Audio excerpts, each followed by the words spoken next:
கேள்வி பார்வையாளருக்கு வணக்கம். இந்த நேர்காணலில் நாம் சந்திக்க இருக்கும் சிறப்பு விருந்தினர் தமிழ் புலிகள் கட்சியின் மாநில செய்தி தொடர்பாளர் முத்துக்குமார் அவர்கள். சார் வணக்கம். வணக்கம். சட்டப்பேரவையிட 3வது நாள் ஆளுங்கட்சிக்கு பெரும்பான்மைக்கான நம்பிக்கை தீர்மானம் நடைபெற்று மீண்டும் தமிழக வெற்றி கழகம் பெரும்பான்மை காமிச்சிருக்காங்க. அதில் முக்கியமாக பார்த்தோம்னா எதிர்கட்சி தலைவராக கூடிய உதயநிதி ஸ்டாலின் அவர்கள் நீங்க ரீல்ஸ் மட்டும் போடாம ரியலா கொஞ்சம் வேலை பாருங்க அப்படின்னு ஒரு கருத்து வச்சிருக்காங்க. முதல்வர் வேலையை பாருங்க அப்படின்ற ஒரு கருத்து நேரடியா முதல்வர் விஜய் அவர்களுக்கு முன்பாக வச்சிருக்காங்க. முதல்வர் இப்ப பெரிய அளவுல பதில் சொல்லாம கப்சிப்பான மாதிரியான ஒரு சூழல் தான் இருந்துச்சு. என்ன நடக்குதுங்க சார்? என்ன நடக்குதுன்னா, முதல்வருக்கு பதில் சொல்ல துணிவு இல்லாம இருக்கிறாரு. பதில் சொல்ல தெரியல. அப்படியே அவருடைய அந்த சட்டமன்ற நிகழ்வுகளை தொடர்ச்சியா பார்த்தோம்னா பேய் அடைஞ்ச மாதிரி இருக்கிறாரு. அப்படிதான் இருக்கிறாரு. பேய் அடைஞ்ச மாதிரி உட்காந்துருக்கிறாரு. என்ன பேசுறதுன்னு தெரியல. ஒவ்வொரு எதிர்கட்சி உறுப்பினர்களும் குறிப்பாக இன்னைக்கு பிரேமலதா அவர்கள்லாம் சரியான ஒரு கேள்வி கேட்டாங்க. நீங்கள் தூய ஆட்சின்னு சொல்கிறீங்க, எனக்கு ஊழல் பிடிக்காதுன்னு சொல்கிறீங்க, ஆனால் குதிரை பிறகு ஏற்படுத்துறதுக்கு ஆதாரங்கள் சில தகவல் சொல்லப்படுது. இதுக்கடையில் முதல்வர் வீட்டுக்கு மூஞ்சியை மறைச்சிட்டு வந்தது யாரு அப்படிங்கிற கேள்வியை பிரேமலதா கேட்குறாங்க. இவர் பதிலுரையில் எதுவுமே சொல்லலை, பதிலுரையில் எதுவுமே பேசலை. அதே மாதிரி உதயநிதி அவர்கள் ரொம்ப சிறப்பாக சொன்னார். இப்போ பார்த்தீங்கன்னா முழுக்க இவர்களுக்கு பெரும்பான்மை இல்லாத காரணத்தினால விலைக்கு இப்போ செங்கோட்டையின் மூலமாக ஒரு கட்சியை விலை பேசுவது, அதிமுக காரங்களை உடைக்கிறது, ஆதவ ஒரிஜினல் மூலமாக ஒரு சில கட்சியில் உடைக்கிறது, இப்படி ஒவ்வொருத்தரையும் உடைச்சு வேலை பார்க்குற எம்எல்ஏக்களை பிரிக்கிற வேலையை பார்த்தாங்க. கிட்டத்தட்ட சக்சஸ் பண்ணிட்டாங்க. அதிமுகவில் எஸ்பி வேலுமணி தலைமையிலையும் சிவி சண்முகம். ஆமாம், அதான் ஏற்கனவே 7 அணியாக ஆயிடுச்சு. இப்போ 8வது அணியாக ஒன்று பிரிச்சிருக்கிறாங்க. 9வது அணி ஒன்று இருந்துகிட்டு இருக்கு, ஆல்ரெடி இருந்துகிட்டு இருக்கு. அடுத்த வேலுமணி பெரிய எடப்பாடி இன்னொரு. ஆமா, அப்படி இது போயிட்டே தான் இருக்கும். இது பாஜகவோட சரி, பாஜக சரி, பாஜக இருந்து இந்த வேலையை செஞ்சுட்டு தான் தொடர்ச்சியா அந்த வேலை செஞ்சுட்டு தான் இருக்கு. இப்படிதான் போய்கிட்டு இருக்கு. இதெல்லாம் எப்படி பேசப்படுதுன்னா, அமைச்சர் பதவி தர்றோம், இத்தனை கோடிகள் தர்றோம், அப்படிதான் பேசப்படுது. வெளிப்படையான ஊழல்ல, வெளிப்படையான லஞ்சத்துல ஈடுபட்டு இருக்காங்க. அமமுகவுடைய சட்டமன்ற உறுப்பினரை பாத்தீங்கன்னா தூக்கிட்டாங்க. இன்னைக்கு நம்ம முதல்வர் ரொம்ப தெளிவாக சொல்லியிருக்காரு. தூய சக்தின்னு சொன்னீங்க, நீங்கள் தூக்குற சக்தியாக இருக்கிறீங்க அப்படின்னு சொல்லி அவர் பாணிலேயே டைலாக் சொல்லியிருக்காரு. அவர் பாணிலே, சினிமா பாணிலேயே ஒரு டைலாக் சொல்லியிருக்காரு. அப்போ இப்படி தூக்குற சக்தியாக இருக்கீங்கன்னு சொல்கிறாரு. இன்னொன்று, அமமுகவுடைய பொதுச்செயலாளர் ஜிடி விதிநகரன் சொல்கிறாரு, மாற்றம் சொன்னீங்க, துர்நாற்றமாக இருக்குது அப்படின்னு கேள்வி எழுப்பியிருக்காரு. உதயநிதி அவர்கள் நேருக்கு நேராக, முகத்துக்கு நேராகவே கேட்குறாரு, நீங்கள் தூய சக்தின்னு சொல்லி ஆட்சிக்கு வந்தீங்க, இன்னைக்கு என்ன நடந்துகிட்டு இருக்கு? குதிரை பேரம் நடந்துகிட்டு இருக்கு. குதிரை வேகம்னு முதல்வர் சொல்றாரு. குதிரை வேகம் அல்ல, குதிரை பேரம் நடந்துகிட்டு இருக்கு. அது மட்டும் இல்லாம புஷ்பா பட பாணியில சோபா முன்னாடி அனுப்புறீங்க, சோபாக்கு பின்னாடி நீங்க வர்றீங்க அப்படின்னு. சோபானா வேற ஒன்றும் இல்லை, சோபாக்குள்ள படம் வச்சு அனுப்புறீங்க அப்படின்றத அவர் சொல்லியிருக்காரு இன்னைக்கு. ஏன்னா அந்த புஷ்பா படத்துல இதுதான், அது ஒரு முதல்வர் அந்த கட்சியை விலை பேசுறதுக்கு, அந்த கட்சி எம்எல்ஏக்களை விலை பேசுறதுக்கு இப்படித்தான் ஒரு பாணி நடக்கும். அதே பாணியை இன்னைக்கு விஜயும் ஆதவ அர்ஜுனா கும்பலும் இன்னைக்கு பண்ணிட்டு இருக்காங்க. இதுதான் நடந்துகிட்டு இருக்கு, வெளிப்படை நடந்துகிட்டு இருக்கு. இப்போ பார்த்தீங்கன்னா ஒவ்வொரு கட்சி எம்எல்ஏக்களை விலைக்கு வாங்குவது என்ன, இதுதான். இப்போ வரைக்கும் அவர் ரியலாக ஒர்க் பண்ணலை. இப்போ நம்ம என்ன சொல்றோம்னா, நீங்கள் ஒரு முதல்வர் ஆகிட்டீங்க, நீங்கள் நினச்சி கூட பார்க்கல, ஒரு இடத்துக்கு உட்காந்துட்டீங்க, பேரஞ்ச மாதிரி உட்காராம உங்கள் வேலையை செய்யுங்க. இப்போ வரைக்கும் நீங்கள் என்ன வேலை செஞ்சுருக்கீங்க? பத்திரிகையாளரை திரட்டி வச்சுக்கிறீங்க, மீடியாக்களை முன்னாடி, மெயின் ஸ்ட்ரீம் மீடியாக்களை முன்னாடி வச்சுக்கிறீங்க, ஒவ்வொரு எதிர்கட்சி தலைவர்களுடைய வீடுகளுக்காக போயிட்டு இருக்கீங்க. இது என்ன? போயிட்டு வந்துட்டீங்கல்ல, அடுத்த வேலையை தொடங்க. எப்போ வேலை தொடங்குவீங்க? டெய்லி தலைப்பு செய்தியை கொடுத்துட்டே இருந்தால் என்ன அர்த்தம்? முதல்வருடைய வேலை என்ன? எந்த பகுதிக்கு போகிறது? இப்போ நீங்கள் நின்ன தொகுதிகளில் இது வரைக்கும் நன்றி சொல்லியிருக்கீங்களா? நீங்கள் ட்விட்டரில் இயங்குவீங்க, அதுலயே நன்றி சொன்னீங்களா? எக்ஸ்தலத்திலேயே நன்றி சொன்னீங்களா? தீர்மானம் நிறைவேற்றி முடிச்சிருக்காங்க, இனிமே போவாங்க. இல்ல, பொறுத்திருந்து பார்க்கணும்ல. நம்ம பொறுத்திருந்து பார்க்க தயாரா தான் இருக்கோம். ஆனா நம்பிக்கையில்லா தீர்மானத்துக்கான வேலையை அவர் செஞ்சாரு. நம்பிக்கையில்லா தீர்மானத்துக்கான வேலையை எப்படி செஞ்சுட்டு இருக்காரு? சூட்கேஸ் மூலமா செய்யறாரு, குதிரை பேரத்தின் மூலமா செய்யறாரு, அமைச்சர் பதவி தரன் மூலமா செய்யறாரு. ரொம்ப நாகரிகமா சொல்லணும்னா, 2 கம்யூனிஸ்டுகளும் விடுதலை சிறுத்தைகளும் இந்தியன் யூனியன் முஸ்லீம்களுக்கும் நம்முடைய முன்னாள் முதல்வருடைய ஆலோசனையின் பேரில் விஜய் ஆதரிச்சிட்டாங்க. இங்கே ஜனாதிபதி ஆட்சி வந்துடக்கூடாது, ஜனாதிபதி ஆட்சிங்கிறது பாஜகவுடைய மறுவடிவம் தான், அது வந்துடக்கூடாதுன்னு சொல்லி தான் நம்முடைய முன்னாள் முதல்வர் ஸ்டாலின் அவர்களுடைய ஆலோசனையின் பேரில் விஜய் தாவேக்காவை ஆதரிச்சிட்டாங்க. ஆல்ரெடி உங்களுக்கு 120 எம்எல்ஏ இருக்கு.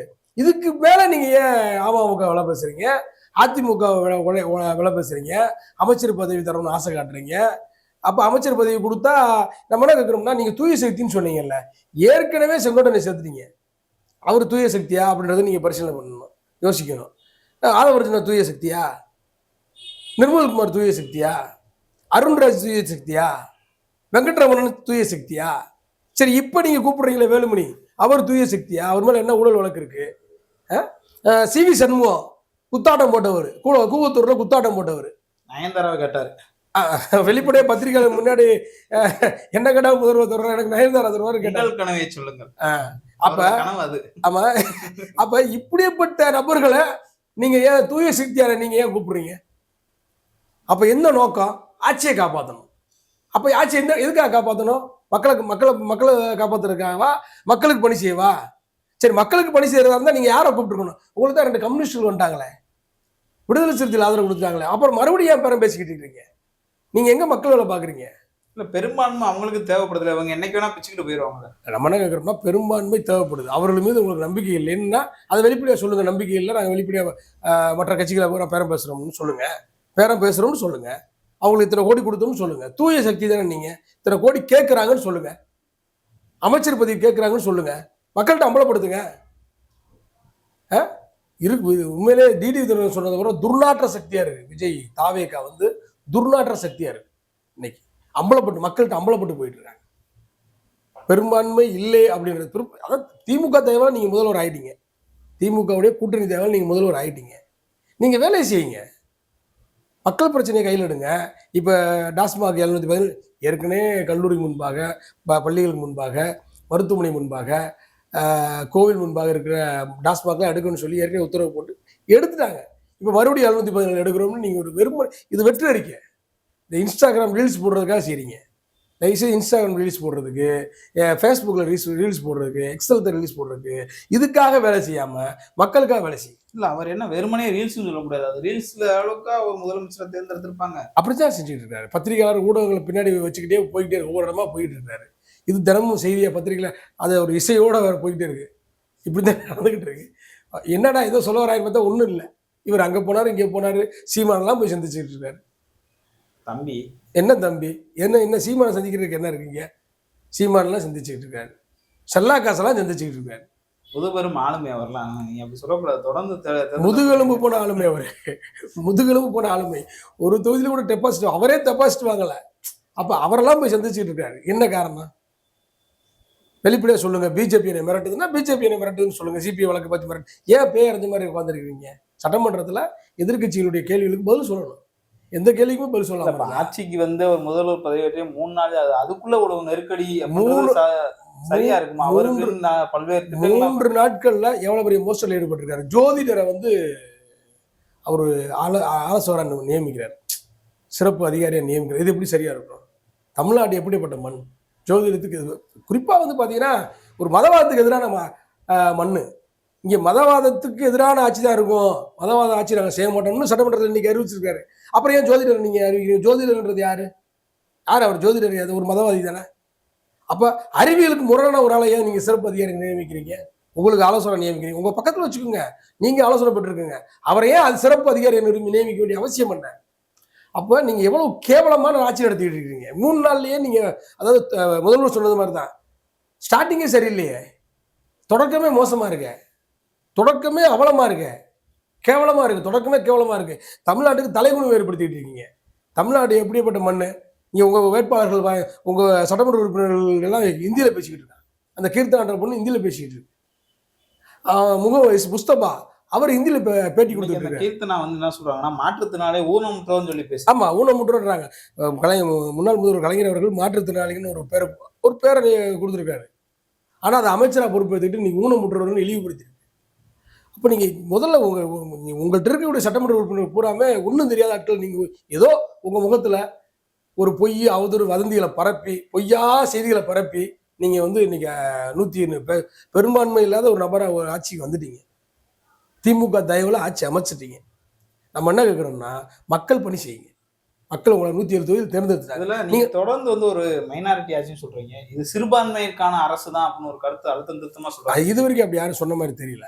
இல்ல, அவர் சொல்றாரு இது சிறுபான்மை ஆட்சி, சிறுபான்மையருக்கான ஆட்சி தான்ன்றாரு. இது வரைக்கும் அப்படி விஜய் சொன்னதா தெரியல. ஆனால் அவங்க வந்து இது அப்படிப்பட்ட சிறுபான்மை ஆட்சின்னா நான் ஏன் பின்னணியில் பாஜக இருக்குன்னு சொல்கிறோம்னா, இப்போ சிறுபான்மை ஆட்சின்னு சொல்கிறீங்கல்ல, சிறுபான்மை சமூகமான இஸ்லாமியர்கள் அமைச்சரவையில் இடம்பெறாத ஒரு அரசுனா இந்த அரசு தான். இஸ்லாமியர்கள் யாருமே இல்லைங்க, அமைச்சரவையில் இஸ்லாமியர்கள் யாருமே இல்லையா? இது பாஜகவோட லிஸ்ட். இது முதல் லிஸ்ட்ல வரணும்ல, இது பாஜக லிஸ்ட். இது பாஜக தான் தயாரிச்சு கொடுக்குது லிஸ்ட். யார் அமைச்சரா பண்ணணும் பாஜக தயாரிச்சு கொடுக்குது. அந்த அடிப்பெல்லாம் வந்துகிட்டு இருக்கு. இது எப்படி சிறுபான்மையினருக்கான ஆட்சியா இருக்கும்? இது எப்படி மைனாரிட்டி மக்களுக்கான ஆட்சியா இருக்கும்? ஒரு இஸ்லாமியர் அமைச்சர் கூட இல்லைங்க. அவர் அமைச்சர் இப்போ அமைச்சருக்கான அதில் ஒரு இஸ்லாமியர் இல்லை. 2வது பட்டியலில் ஒரு 3வது பட்டியலில் இல்லை. முதல்ல நீங்க அதை செஞ்சுக்கணும்ல.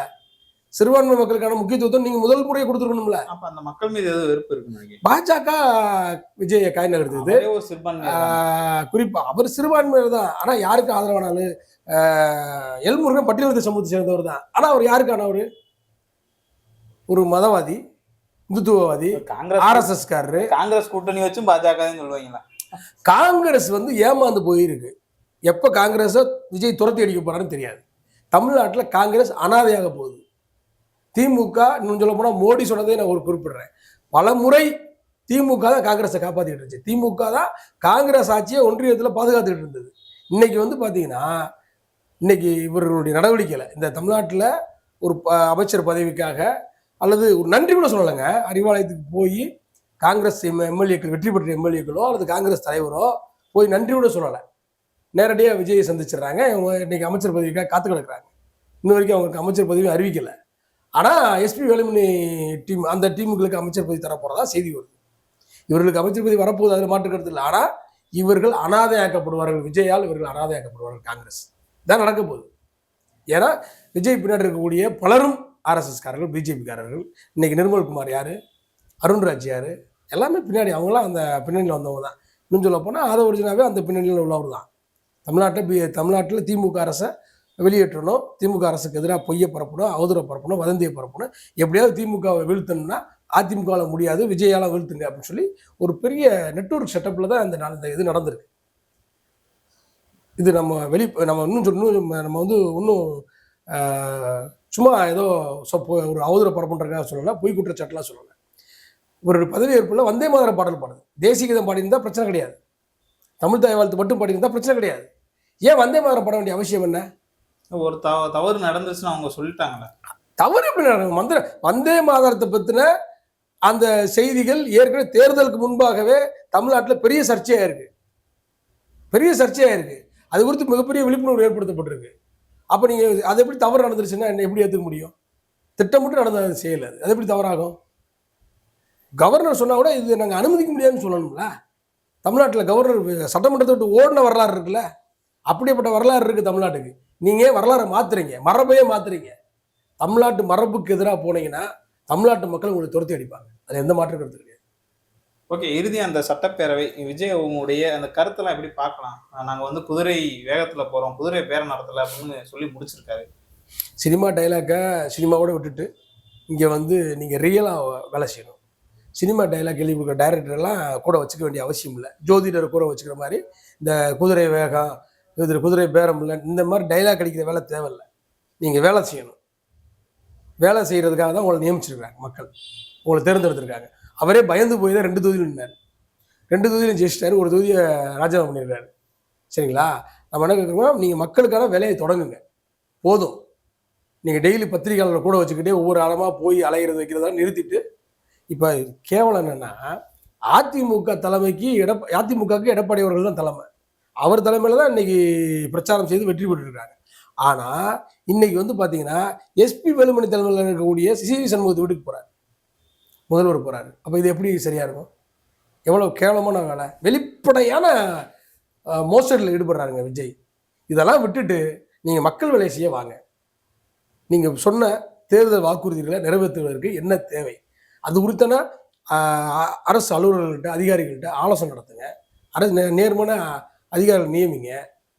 இன்னும் சொல்ல போனால் இவருடைய வரி ஏய்ப்புக்காக வழக்கு நடத்தின வழக்கறிஞரை அரசு வழக்கறிஞரை நியமிக்க போகிறதாகவும் ஒரு தகவல் வருது. ஒரு வரி ஏய்ப்பு நடத்தினார்ல, கார் விஷயம் வரி, அதை நியமிச்சு அதுக்காக வாதாடிய வழக்கறிஞரை அரசு வழக்கறிஞரை நியமிக்க போகிறதாகவும் ஒரு தகவல் வருது. மோசடி இல்லையா? இதெல்லாம் ஊழல் இல்லையா? இப்படியே போட்ட ஊழல் மோசடியில் இன்னும் சொல்லப்போனால் உதயநிதி அவர்கள் சொன்னதை போல இந்த மாதிரி திருட்டுத்தனங்களில் ஈடுபடாமல் நேர்மையாக மக்களுக்காக வேலை செய்யும். அதுதான் சரியா இருக்கு. ஓகே சார், நன்றி. நல்லது.